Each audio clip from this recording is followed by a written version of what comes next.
سقايتو محواتنا يسمعنا أي نمر سوات زابيريزيا كلتنا شيرنج برا إذا محواتنا جنزمنا خالص يغزلوا كلتنا وقولنا خونا دمسك نخونا ميقبا إذا محواتنا زيهم على ليبيا موت متين سئينهم اللو بخناتهم من قست ليبيا على ليبيا زلوا زي حقاويان سبات إلو لحزم كلهم لا أسرنا قصة ولا نزركب إذا محواتنا زيهم لا يعلمنا بيتسبن هيوت قيروا بميديترانيا البحر جيروم علينا كأتو نسعر حواتنا يمو بستخقلنا متن كلتنا هو إلنا من قست إثيوبيا كلهم زي قاتاتو ناو عدو نخملسن أبقى كخولن كلتنا خنسعر يقبامو حزور أو قلنا خوينا خنسعر لنا مالتي أتوم نسوا عز حزق زي زحلفوها لو تسأوا لك خمناتنا تسأوا إلنا أو قلنا بنخوني قبا سلازي كلتنا شير لا قبرنا سابيري زي أنا كل سنة وتحيا يغني لي تخاتلتي بسرات خمس سمعنايو أب ليبيا للو تعمي أب سقاي للو حواتنا دمسي نخونهم لنا لو كلنا مالتيو بخالي كواتلي حجزنا يوم زي فيديو زي لايك شير مقدار كل عالم الكوت حب بالمقدار دمسي نخونهم حجز نخونهم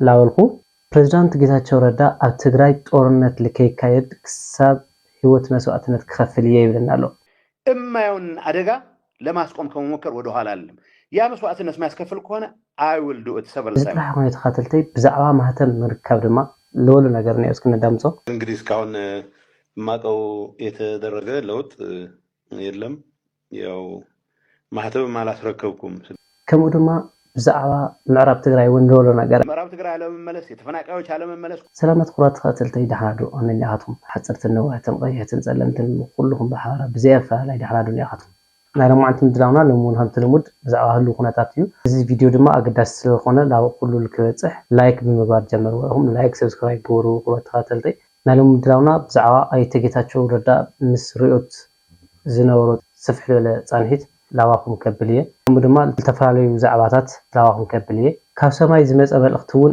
ኣሎ ሎማዓንቲ ላዋኹም ከብልየ ሰምድ ላዋይ መፈጸምታ ምሳይ ሓበርኩም ጽንሑ አይተጌታቸው ረዳ ኣብ ትግራይ ጦርነት ንከይህሊ ክሳብ ህይወት መስዋዕትነት ክኸፍል ይብለናል ሞስ ክነዳምጾ ተመራሮች ጀግኖች ናይ ሰለስተ ምዕራፍ ወዘተ የሚባሉ ሰዎችን አደጋ ላይ ስለሚጥል ነባር በትግል ወቅት ትልቅ አስተዋጽኦ ያደረጉ የፖለቲካ አመራሮችን ስለ ምንድነው የሚባለው ወደ እንትን ስለሚወስድ ወደ ፍረጃ ስለሚወስድ እማዩን አደጋ ለማስቆም ከመሞከር ወደ ኋላ አይደለም ያ መስዋዕትነት ማስከፈል ከሆነ I will do it several times አሁን ያልኩ ያለሁት እነዚህ ሰዎች ማን ተማመኑ የተማመናለ ኤርትራን የተማመናለ አንዳንዶቹ የሚሰጣቸው አሳይመንት በዝርዝር ማቀው ኦኬ እንዲህም ይሆን ከሆነ የት ጊዜ አስተዳደሩን እንደምትቆጣጠሩ ማሳየት መቻል አለባችሁ እንደተባሉ አቃለሁ ይሄ ከነሐሴ የጀመረው ነው ግንኙነት ያቋረጥኩት ከዛ ፊት የነበሩ ቴንደንሲዎች ምን እንደነበሩ አቃለሁ ጊዜ አስተዳደሩን መቆጣጠራቸውን ለማረጋገጥ ማህተም ለቀማ ውስጥ ነው የተገባው ምክንያቱም በእንደዚህ አይነት ሁኔታ የተሟላ ድጋፍ የኤርትራ መንግስትም እንዳልኩ ነው ኤርትራ መንግስትም ሪስክ ለመውሰድ ካልኩሌት ነው የሚያደርገው ስለዚህ ጦርነቱ ትግራይ የሚሆንለት ሁኔታ ከተፈጠረ ብቻ ነው ካቢጋ ቀድሞ ይሆን ነገር ማድረግ አዘርዋይስ ነገሮች ከኢትዮጵያ መንግስት ጋር ቀጥታም ያላትሙት መሆኑን ካወቀ የሚደግፈው ኃይል መኖሩን ማረጋገጥ መቻል አለበት ከትግራይ ብቻ ሳይሆን ከሌሎች አካባቢዎችም ይሄ ነገር ሳይሆን በፊት እኔ እየጠራሁ ያለሁት ልደጋግመው የመከላከያ ግጭቱ ቀጥታ ከመከላከያ ጋር ነው የትግራይ ሰራዊት ጥቅሙ እስከተከበረለት ድረስ ህልውናው እስከተረጋገጠ ድረስ የማንንም አጀንዳ ለማስፈጸም ወዲያ ወዲህ ኃይልም የሚል መልእክት ማስተላለፍ እስከቻለን ድረስ will be safer ያም አርገን ሙሉ በሙሉ ሴፍቲ እናስጠብቃለን ሙሉ በሙሉ የትግራይን ህዝብ ከጦርነት ነፃ እናወጣለን ማለት አይደለም የሚቻለን ግን እናረጋለን እኔ የሚቻለኝ በየካረኩት አንዱ ይሄ ሂደት ነው እስጥራህ ሆነ ተኻተልተይ ብዛዕባ ማህተም ድማ ተናገረው ነገር ነው ከምንፍለጥ ብዙሕ ሰብ አሰና ቲቪ ላይ ቀሪ ብዙሓት ሚዲያታት አይተጌታቸው ረዳ ከም ተቀየረን ጀነራል ታደሰ ወረደ ድማ ፕሬዝዳንት ከም ዝኾነን ኣብ ብዙሓት ሚዲያታት ከም ተሰማዕናዮ ልፍለጥ እዩ ነገር ግን አነ ክሳብ ሕዚ ፕሬዝዳንት ይብለናል እስከ ያዳምጡ አይተጌታቸው ረዳ ከቀዳሚ ጀምሮ አቶ ጌታቸው ከጊዜያዊ አስተዳደር ፕሬዝዳንትነት ቦታ መነሳትህና በጀነራል ታደሰ ወረደ መተካተህ በስፋት እየተነገረ ነውና እንደዛ ነው ወይ ዛሬም የትግራይ ጊዜያዊ አስተዳደር ፕሬዝዳንት ነህ ወይስ ማለት ያው ተተኪ ያልተዘጋጀልህ ማለት ነው ወይስ እስክትተካ ድረስ ስልጣን ለማስረከብ እየጠበቅክ ነው እስቲ ይሄን ነገር ክሊር አድርግልን መጀመሪያ ወይ እንግዲህ እስካሁን ማቀው የተደረገ ለውጥ የለም ያው ማህተም አላስረከብኩም ስለዚህ ምናልባት የሚደረግ ለውጥም ወይ የሚደረግ ሽግግርም ካለ በይፋ እስካውቀው ድረስ የጊዜያዊ አስተዳደሩ ፕሬዝዳንት እንደሆንኩ ነው ማቀው ይሄ ጉዳይ ያን ያክል ብዙ ሊያጨቃጭቅ የሚገባው ሊሆን የማይገባው ጉዳይ ነው የነበረው ለማንኛውም ግን እንዳልኩ ነው። እስካሁን ማተሙ በጀን ያለው ነው ማለት ነው። ከውድማ ብዛዕባ ምዕራብ ትግራይ አይተገታቸው ረዳ ታይበለስ እሱም ግን እኔ አሁን ጥያቄ መሰለ አንተ ራስህ ከዚህ ቀደም በስብሰባዎች ላይ እንግዲህ አልሆነ ከሆነ አንተ ታረጋግጥልኛለህ፣ ግን በስብሰባዎች ላይ በኢትዮጵያ ውስጥ ጊዜያዊ አስተዳደሩ መንግስት ተደርጎ እንዳይታይ ምክንያቶቹ አንዱ የፌዴራል መንግስቱ ነው ግዴታውን ባለመወጣቱ በዛ በኩል ያሉትን ሰዎች ኢኔብል እያደረገ ነው ብላ በአብይ የአሁኑ የትግራይ ሁኔታ በምን ተአምር የአብይን ስክነት ያሳያል? ቃል በቃል የተጠቀምክበት ስለሆነ ነው ማለት ነው። ቴዲ አሁን ባይ ዘ ወይ በምንም በሆነ አጋጣሚ የሆነን ግለሰብ ሰክኗል አልሰከነም ወደሚል ጃጅመንት ገብቻለሁ ብዬ አላምንም። ማለት ድንገት ስትሰማው እንደዛ ወይም ተሳስቼ ብዬ ከሆነ ጃጅመንት ውስጥ አልገባም። አሁን እኔ እያልኩ ያለሁት ፌዴራል መንግስቱ መስራት የሚገባውን ባለመስራት ለተፈጠረ ሁኔታ አስተዋጽኦ አድርጓል። ግጥም አድርጌ አምናለሁ። አሁንም እንዴ አሁን እያልኩ ያለሁት የእኛን ድርሻ እስኪ ወደ መውሰድ እንሂድ ነው ያልኩት። ምክንያቱም እስካሁን እኮ እያደረግን ያለ ነው መሰለህ ቴዲ። ፌዴራል መንግስቱ ኦብቪየስ የሆኑ የምዕራብ ትግራይ አለመመለስ፣ የተፈናቃዮች አለመመለስ ጉዳዮች ስላሉ ለመውቀስ እኔ ምንም ወደኋላ እንትን ብዬ አላውቅም። በትክክልም መወቀስ ባለበት ጉዳይ ለወቅሽ አውቃለሁ። ቢያንስ ግን ያለፉት 8 ወራት የተለየ ዝምታ ወይ ስንፍና ያለው በእኛ በኩል ነው ማመን ስላለብኝ ነው። ለምሳሌ ልንገርህ፣ ይህን ጉዳይ የሚመራ ጀነራል ታደሰ ታስክፎርስ ይህን ጉዳይ ታስክፎርስ የሚመራው ስራውት እሱ ነበረ። የመጨረሻ ተነጋግረን ለአፈጻጸም እንዲሆን አፈጻጸሙን በሚመለከት የተላኩ 3 የሰራዊት ከፍተኛ አመራሮች ነበሩ። እኔና ጀነራል ታደሰ ወደ አዲስ አበባ ስንሄድ ብሪፍ አድርገውን ኤርፖርት ላይ በጣም ጥሩ ውይይት እንደነበረ ለአፈጻጸሙም ጥሩ አንደርስታንዲንግ ላይ እንደተደረሰ ነግረውን ይሄ 8 ወር ነው እያልኩ ያለሁት። ከዛ በኋላ ርዕሱን አንስተነው አናውቅም አልኩ። ይሄን ከማመን ውጭ ኦሮሚያ ውስጥ ስላለው ሁኔታ፣ አማራ ውስጥ ስላለው ሁኔታ የአማራ ችግር በሰላም መፈታት አለበት ብዬ አምናለሁ። የኦሮሚያ ችግር በሰላም መፈታት አለበት ብዬ አምናለሁ። በጦር መሳሪያ የሚፈታ ችግር አለ ብዬ አላምንም። ከዚህ ውጭ ጠቅላይ ሚኒስትሩ ትግራይም በሚመለከት የኢንጌጅመንት ችግር ግን አላሳየም። ታትማቸክን ቴዲ የመጣ ሰውን በሙሉ ባይዘው በህግ እኔ እኮ በቀደም በከፊል የስላቅም የሚመስል እንዲህ የሚሉ ሰዎችን ባያገኝ መርጣለሁ ብዬ ነበር። ያገኛሉ። የትግራይን ችግር ለመፍታት የተሻለ ርቀት መሄድ አለብኝ ብለው አምነው እንዳደረጉት ነው የምገምተው። በግሌ ምርጫ ቢሆን ኖሮ ህግን የምንቀበለውንና ማንቀበለውን ሁሉንም እኩል ባያስተናግዱ የሚል ምርጫ አለኝ። ከዛ ውጭ ጠቅላይ ሚኒስትሩ ሌሎች የኢትዮጵያ አካባቢዎች የሚሰሯቸው ስራዎች ጥሩ የሚባሉትን ጥሩ ምልበት፣ መጥፎ የሚባሉት መጥፎ ምልበት ኢንቫይሮንመንት ቢፈጠር ደስታውን አልችለውም። አሁን ለጊዜው ትግራይና ትግራይን በሚመለከት ብቻ ነው አስተያየት ይሰጠው ያለው። በዛ የሸራተን መግለጫ ላይ የአጠቃላይ ሂደቱ በተለይ ተፈናቃዮችን መመለስን በተመለከተ የአደናቃፊነት ሚና የተጫወት ነው እኛ ነን ስላልክ አሁን ቀደም ሲል እንደገለጥከው ይሄንን የማይቀበሉ በጣም ብዙዎች አሉ። እንዲያውም የፖለቲካ ነጥብ ለማስቆጠር ሲል ነው ይሄን ያሉም ብዙ ስለሆኑ ነው ማነሳብ። ለምሳሌ ምክትልህ ጀነራል ታደሰ ወረደ ተፈናቃዮች እንዳይመለሱ በተደጋጋሚ ያደናቀፍ ነው እኛ ነን የሚለውን በብርቱ ተቃውሟል። እንደማይቀበለው ስህተት እንደሆነም ተናግሯል። ኢንፋክት እኮ ቻሌንጅ አድርጎ ያልልህ ነው ለሱ እኮ ምላሽ እንድትሰጥ ነው። ሲምፕል ጥያቄ ጠይቀው። ዝም ብዬ ጥያቄዎች ነው ይሰጠው ያለሁት። በቪዲዮ ልልክልህ እችላለሁ ሌላ ጊዜ ኢንተርቪው የምታደርገው ከሆነ። እሺ የመጨረሻው ግንኙነት ጥሪ እናደርግለታለን በዚህ አጋጣሚ። በነገራችን ላይ እሺ የመጨረሻውን ግንኙነት እንዴት ቆመ? ለምሳሌ እኛ ጋር መጥቶ አይ ሰዎቹ በፍላጎት የሚሰጡት አይመስለኝም አለኝ። በፍላጎት የሚሰጡኝ አይመስለኝም፣ እኔም በፍላጎት የሚሰጡኝ አይመስለኝም። ባይዘው ግን ድርድር አቆም አይደለም በፍላጎት አይሰጡኝ የምትለው የጀመርነውን ሰላማዊ ሂደት ኤግዞስት እናድርግና እንዋጋም እንኳ ብንል ኤግዞስት አድርገን እንዋጋ። እኔ ነው ያውቀው። እኔ እኮ አሁን እንትኑን ሳትጨርስ እኔ የምዕራብ ትግራይ በሰላም አይመለስልንም፣ ስለዚህ እጃችንን ጨብጠን እንቁም ብዬ ቤትም መድረክ ላይ ተናግሬ እንኳ አላውቅም። ጀነራል ታደሰንም ቻሌንጅ ያደረግ ነው እንደ አይ በሰላም የሚሰጡን አይመስለኝም አለኝ። አለን እንደ ብቻ አይደለም በተሰበሰብንበት ነው። ይሄ ግምገማ ነው። ይሄ ግምገማ ተቀጥለህ ግን ምንድን ነው የማደርገው? እና እነሱ የዘረጉትን ከነ ብዙ ድክመቱ የዘረጉትን እጅ አለመቀበል ነው የሚያዋጣው ወይ? አልዘረጉም እኮ ነው የሚለው ጌታቸው። የጠቀሳቸው ፋክቶች አሉ። ለምሳሌ በቦታዎች ላይ የነበሩትን የቀድሞ ከጦርነቱን ተከትሎ የተቋቋሙ አስተዳደሮችን አላፈረሰም። እንዲያውም የተከዘዘ በሚባል አዲስ ጦር እያሰለጠነ ነው። አዳዲስ ሰዎች መጥተው እንዲሰፍሩ እያደረገ ነው። ይሄ ባለበት ሁኔታ ተፈናቃዮቹን ወደዛ መላክ ማለት ወደ ሞት መላክ ነውና ይሄንን እንዴት እንደ ትግራይ ኢሊት ስህተት አድርጎ ይጠቅሰዋል የሚል ነው የታደሰ። ታደሰ በዚህ ጉዳይ ላይ ማለት ይችን ብቻ ስፔሲፊክ ጥፋቱ የኛ ነው ማለት ትክክል አይደለም እንዳለ ሰምቻለሁ።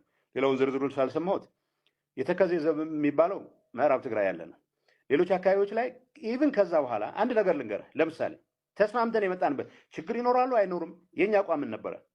የታደሰም አቋም ማለት ነው፣ የኔም አቋም፣ የብዙዎቻችን አቋም፣ ብዙ ጊዜ ሌላኛው ፋክሽን የቲፒኤልኤፍ የማይቀበለው አቋም። እኛ የምንለው ምንድነው? ሬፈረንደም የሚባል ጊዜያዊ አስተዳደር ውስጥ አይደረግም፣ አንቀበልም። ከዛ ፊት ከራሳችን አስተዳደር ጋር እንግባ የሚል ነገር ነበረ። አስተዳደር የሚባለው ድሮ የተቋቋመ በጽፈት ህወሓት ያቋቋመ አስተዳዳሪ ማለት ነው። ሌላ ነገር አብዛኛው ተቀይሯል። ስለዚህ ምንም የሚል አመጡ የቆየ አስተዳደር በሚል ከምን ተፈናቃዮች ከተመለሱ በኋላ በራሳቸው ጊዜ አስተዳደር እንዲያቋቁሙ ለምሳሌ እኔ ፈቃደኛ ነኝ ከነ ተቃውሞ እዛ ብቻ ሳይሆን አድዋም አድግራትም ማይጨውም እንዲደረግ ፈልጋለሁ።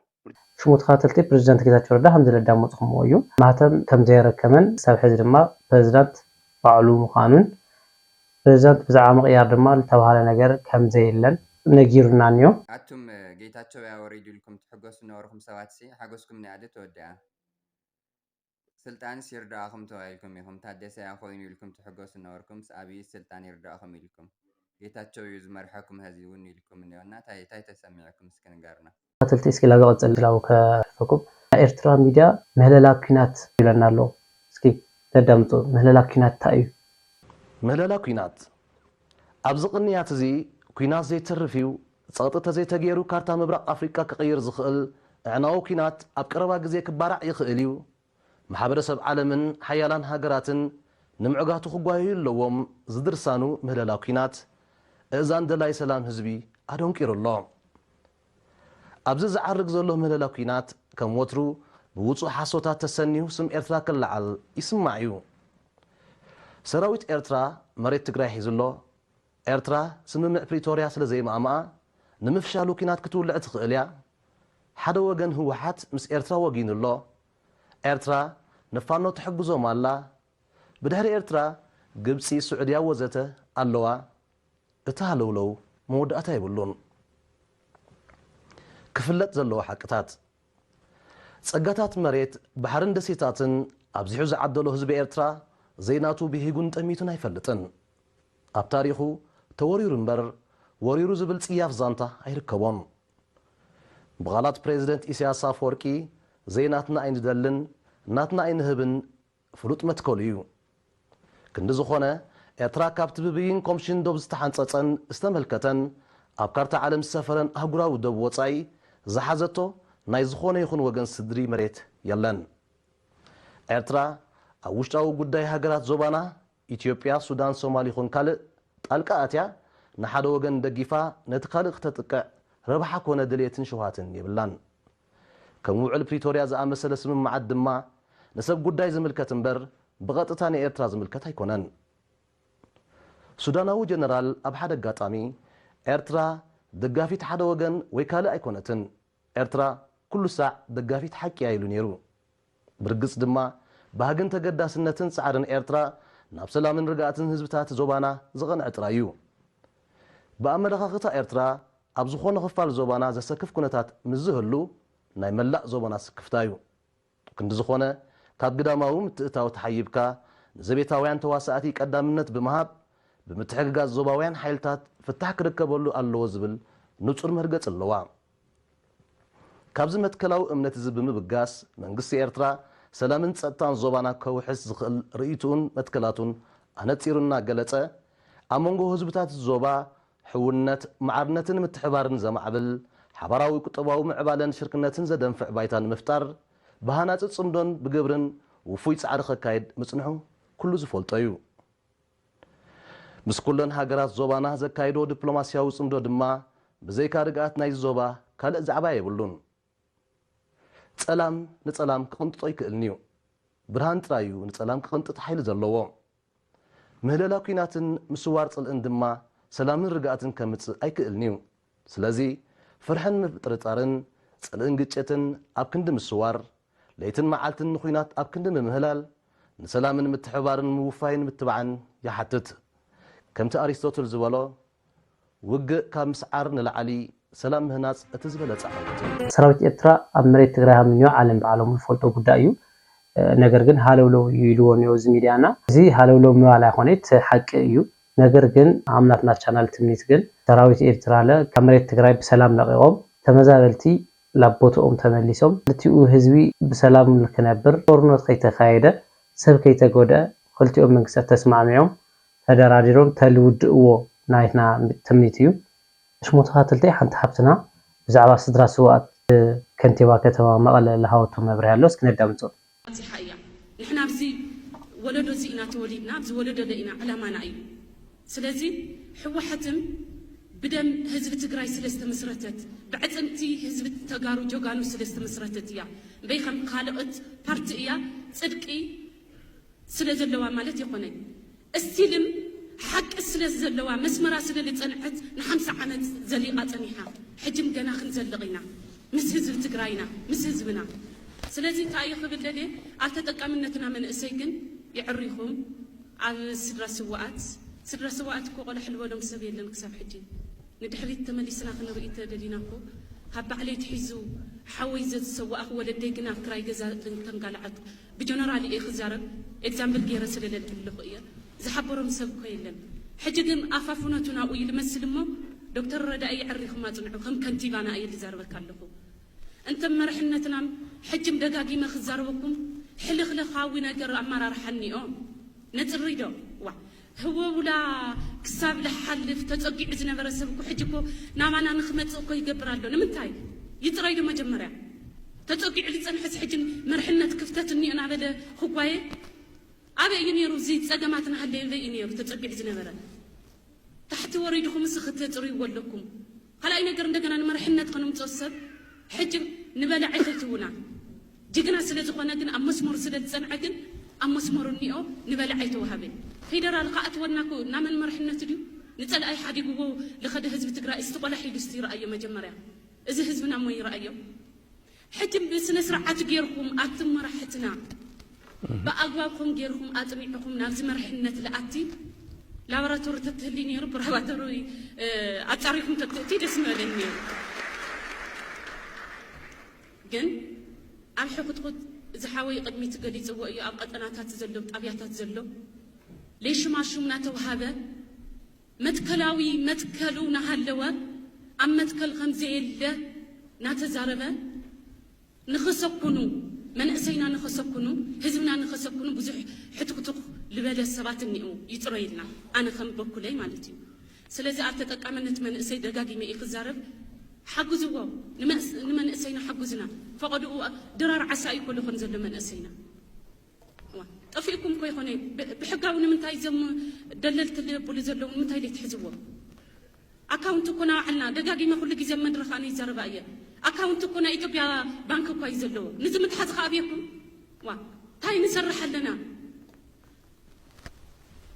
باستفالالي نجرات متحازي نزح ما لسرح زلكم متحازي ابيكم سلازي حجم اطفيفكم سرحوا اتم راحتنا حزب تجري ما بقولنكم يو من أسي ما بقولنكم هنا أجهم راتلتين على مدلاوي هم نسمعهم ويو كاب سماي ملأخت اللني للحاونا نيومو زي ملأخت السو لواهم كإنقدمو أنا مدلاوي بزكت أنا غا فقط صليب خالي فيديو كسان الرخب تشاو سلام تنحو لي شدقنا لو ما أنتي كاب سماي تلاقنا منفس يكاريكم أو يملأخت حزي مسئلنا لمو الشي لما أنتي أوجي ملأخت حزي مسئلنا أوجي ملأختي نفط خيري نوركوس خلي عالم خيري نري خلقن أوجي ملأخت حزي مسئلنا إذا ملأخت زي كاب عم لزيناوي كاب أسأل الله كاب حتى يوحنس ملأختي ليهم لو حاجة ملأخت ليهم لو خذي هدو تجرانية كمين إلى مدرسو كمين هدو تجريس كمين لخذي بسرق همين أمتا خلاتني فمنتي درجة هدون مورتين مني بتعم أورو خفي والهذي قالت على شنو مريتون بتعم بزيسهم يمكواني ليا خذين بقى